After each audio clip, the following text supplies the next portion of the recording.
E-PAO tabiriba khudimakpu Hidrom Susmitana numidangi pau pizari ahanbada maruoiba headline.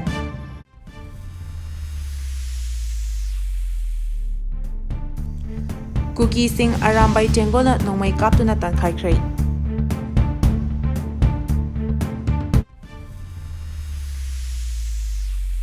Naga sing kanbada atay da soklapagi daita loroi haina TKS na fongdorakli.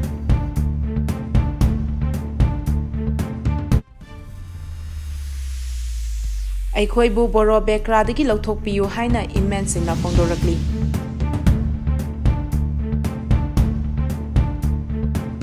Pausan na pizari.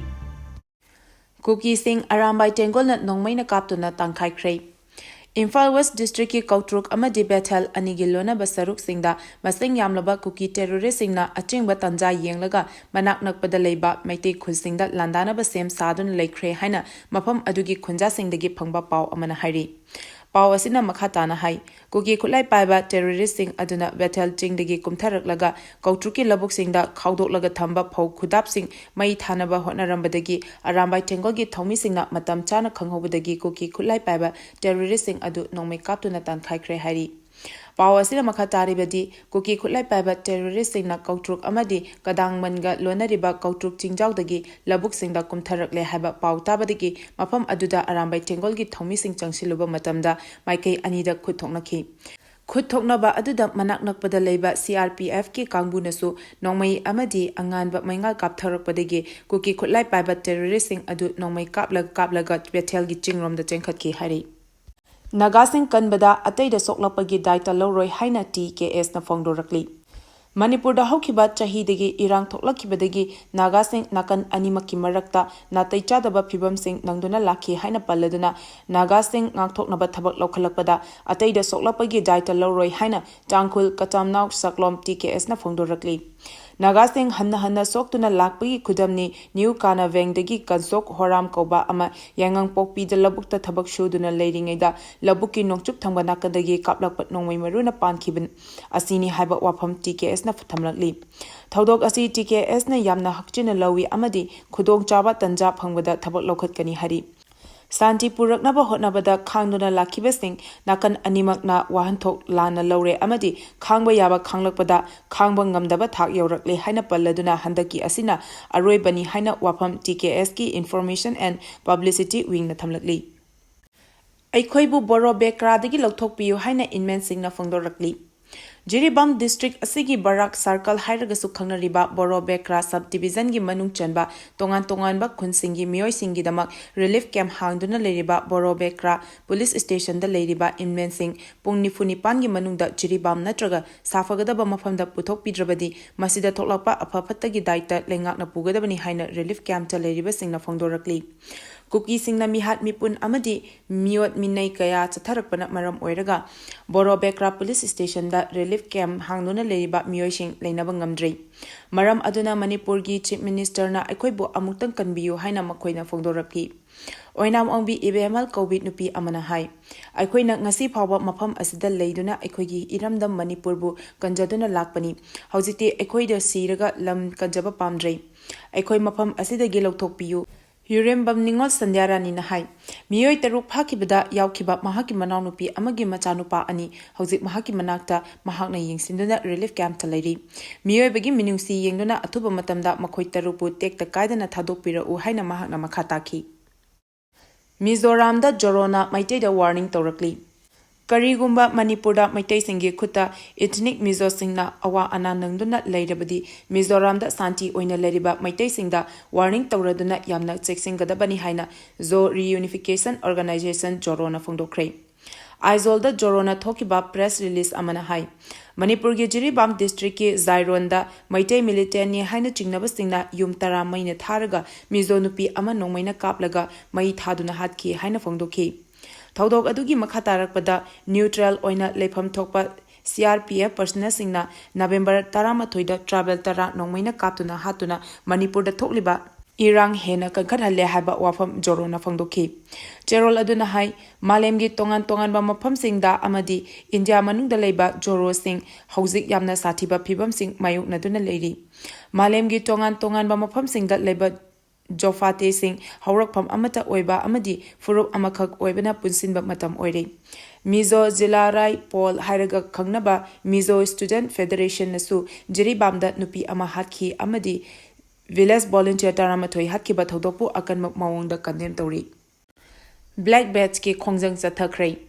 Jane Kuki terrorist singna handak Jiribam district ki Barak Circle haina su khangnariba Boro Bekra sub division gi manung chana leba Zakurador area dagi phaduna pukhraga hauzik phawa fajinduna thamliba miyoi tarukpu tekta kaidana thadoraknaba dabi tawraduna amadi lenga ki asonba thawong amadi micham miyambu ngak senbiba ngamdraba lenga ki mayokta ngasi Kakching district ki manung chana leba pangantabi Saraswati Bal Vidya Mandir gi mahairoi singna Children's Day numit asimaktada micham phaba yaning Mahiroi Paba Kudakta Thadok Piu Haiba Kolauga Loinana Ayuki Pung Tarama Kaidagi Tarama Tuma Kai Pauba Kongjang Sing Khre.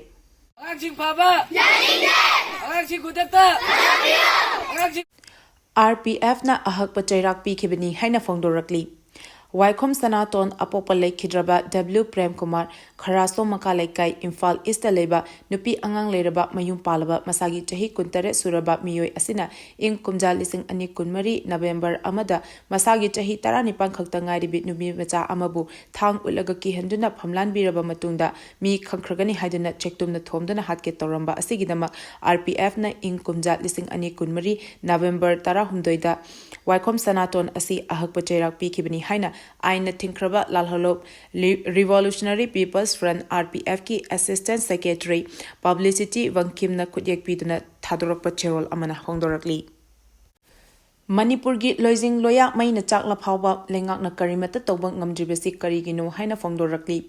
Handak numit nini humni asida Manipur gi Jiribam district yauna Saiton Kumbi Kangchup Kautruk Fayeng Phumlau Chanung Tronglaubi Yangam Popi Santi Khongban Sana Sabi Sabung Khok Kangchup Kharang na Chingba Mafam Singda Kuki terrorist singna Leptana Landarakpada Wachalambel gi Minjang Haina Khangnaba local da Law Suriba Singda Chahi Kuntra Humdoi Khakta Ngaribi Sapam Ombi Sofia Nongmei Kaptuna Hatkiba Jiribam gi Zakurador Karong Amadi Harinagar Dal Yummai Tharambada Laistram Barol Maibam Keso Hingna Mai Chakpada Lake Kidraba Asigumba Manipurgi Lozing Loya Mai Chakla Pawabuda Lengak na Karimata Tobangam Drisi Karigino Haina All India Trade Union Congress AITUC Manipur State Committee na Cherol Amada Pendana Hanglakli. Cherol Sena Makataraduna Hauzik Jiribamdagi Nupi Ahum Angang Ahum Punna Miyoi Taruk Faduna Pukiba Yamna Tamtiraba Kuki terroristingi Tawong Lengak na Tingbang Ngamdaba Haibasi Lengaki Kwaidagi Sonba Mapangal Yaudaba Tawongni Haina Lawi. Tatara Mapan Surak Labat Lan Asi Hauzik Pauba Kuki terroristing na Michamda Landari. Mathauna Lairabadi Kutlai Pipe Single Lanting Naba Ngamdaba.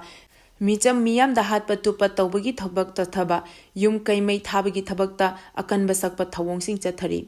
Masi Manipulengaki Chap Chaba Tabak Kudakta Miyam the Kangan Gadabani Natraga, Masigi Tekcha Kudimak Lengana Pugadabani Haidi. Congress na Guwahati da Governor Unakre.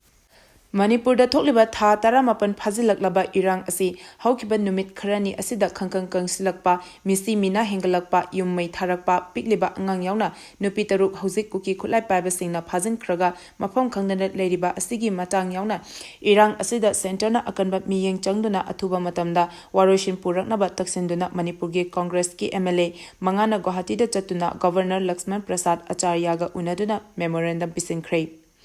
Manipur gi Governor in charge oina thabak puriba Assam gi Governor LP Acharya Hauzik Guwahati da leibana o ibobina luchingba Congress MLA singna Guwahati da chatuna Governor unakibani. Manipur gi irang asi haukiba numit kharani da hena kansilakli haiba wafam thamladuna center na akanba miyeng changduna irang asi loishin bina bagi thabak lokhatnaba wafam sing Congress MLA singna Governor da thamki hari.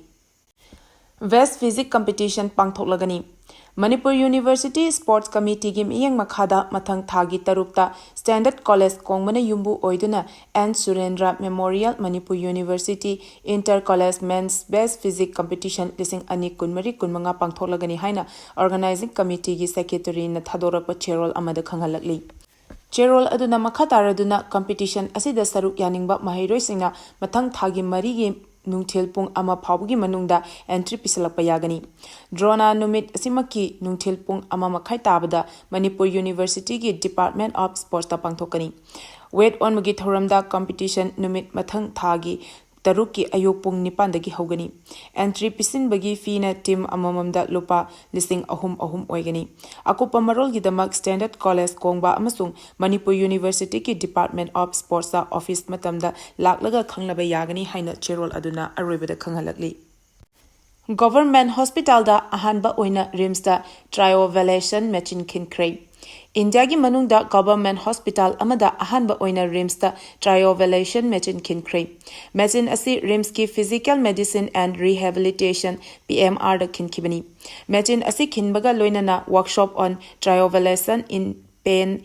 intervention amasu pakthoki Ngasigi anoba machine kinbagi thoram adu RIMS ki Director Professor G Sunil Kumar Sama amadi Medical Superintendent in charge Professor S Subhachandra PMR ki Head of Department Professor L Nilachandra Founder of Pinacea India and Mumbai Penn School ki Dr. Siddharth Verma Saru Yaki Thoram aduga mari lenana wangangwada RIMS ki Director Professor Sunil Kumar Sarmana lebak asigi Government Hospital da ahanba oina RIMS ta kheliba triovalation machine asi khwaidigi anoba makhalgi khutlai PMR department ta khelibani Masina matam kuina masada anaba loina duna laklaba patient singda chauna kanaba phangalagani loinana RIMS ta cell ichang handana amadi hakchangda anaba yamna phawhandana matam kuina loina duna lakpa anaba fahanbada chauna mateng oiragani machine asi sizinabada side effect ki changsu yamna nemi lebak asigi masak naiba institute ama oina RIMS ka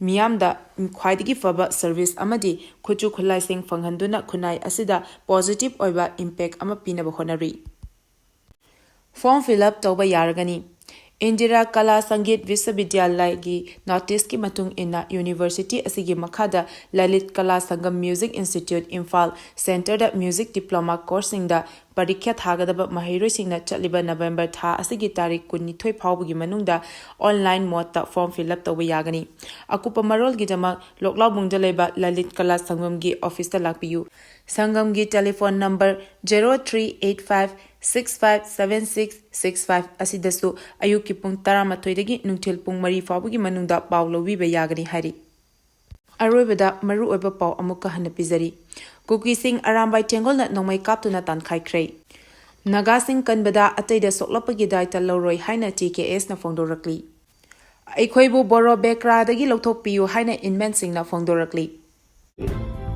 Matang asida Loyalam E-PAO na namidangi pau bibel lozare tabiri bakudi mapu amuka hana khurumjari